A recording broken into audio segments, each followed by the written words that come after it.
अभी जैसे अभी हम लोग बीज उत्पादन का कार्यक्रम के बारे में भी काशी उदय, हमारी मटर की जो सब्जी मटर की किस्म काशी उदय के बारे में बात किए हैं। जो हम ब्रीडर सीड बनाते हैं, टीएल सीड बनाते हैं, ये हमारी किस्म काशी नंदिनी है। ये किसान, हमारे जो किसान भाई हैं, इसकी बहुत ज़्यादा डिमांड करते हैं। ये अर्ली है, अर्ली सेगमेंट में आती है और बहुत अच्छी मार्केट इसकी जब खेती हमारे किसान भाई इस एरिया में भी करते हैं तो ये जो अर्ली, जैसे अक्टूबर की सोइंग करने के पश्चात मिड अक्टूबर में करते हैं और जो फली के लिए करते हैं, और जाके उनका दिसंबर के आसपास खेत खाली हो जाने पर वहाँ पर वो गेहूं की भी बुआई कर लेते हैं। तो ऐसे क्रॉप रोटेशन में बहुत फिट बैठती है।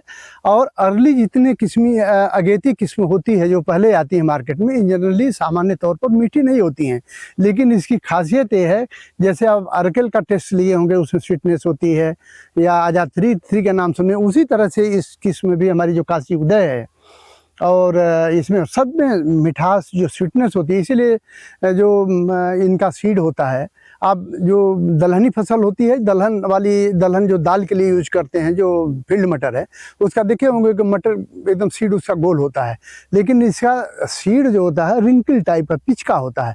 उसका रीज़न ये होता है कि उसमें शुगर कंटेंट ज़्यादा होने के कारण जब वो बीज सूखता है तो उसमें रिंकलपन आ जाता है। लेकिन जैसे हम बुआई करते हैं, जैसे पानी की नमी, खेत की नमी के संपर्क में आता है, फिर वो सीड स्वेलिंग करके फिर जर्मिनेट करता है। तो इस तरह की इसकी ये भी ब्यूटी है। जो प्रिकॉशन हम वहाँ बीज उत्पादन में लेते हैं, सारी मटर की किस्मों में वही सब चीज़ें लागू होती हैं। बस ये है कि हमारा ये, आप ये देख रहे होंगे, पूरा का पूरा ये लगभग हमारी 4 हेक्टेयर एरिया है।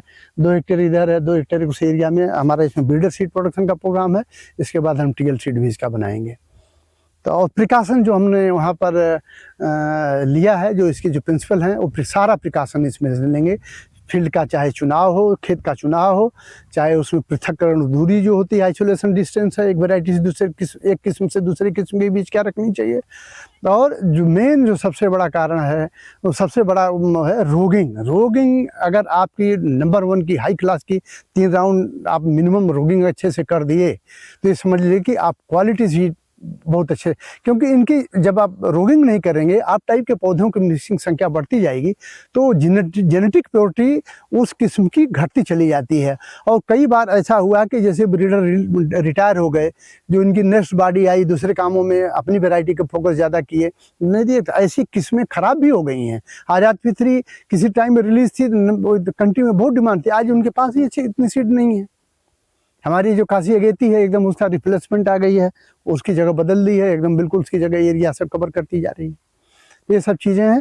तो इसलिए बीजोत्पादन का काम बहुत हाईली टेक्निकल है और इसको हमको बहुत ही प्रिकॉशन लेना है इसमें और अच्छे ढंग से करना है।